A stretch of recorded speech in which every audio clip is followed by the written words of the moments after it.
Aquabit to summertime, everyone. Now today we are here at Roy Wilkins Park, right here in Queens for another Rise Up concert. And honestly, I can't wait because Mr. Sean Paul is receiving the key to the city, along with some other notable performances. That was incredible. Did y'all hear that intro? I feel like I'm running point guard for the Knicks. I'm telling you, you should be an NBA announcer. That was fabulous. Now, how does it feel to get the key to the city today?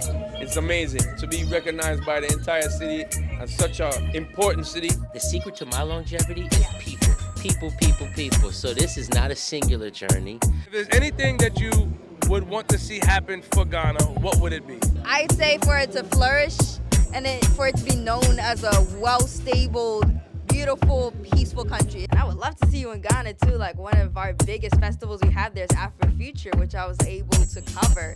Big up Stoneboy, I'm a G, man. Now I live in Ghana, West Africa. I'd like to teach you 3 words from there. Atise, Akwaba, Madasi. I'm thanking you. Yo, you hit the like button for this little one, you heard me? Hit the like button for me, for shit. Don't know, no love, respect.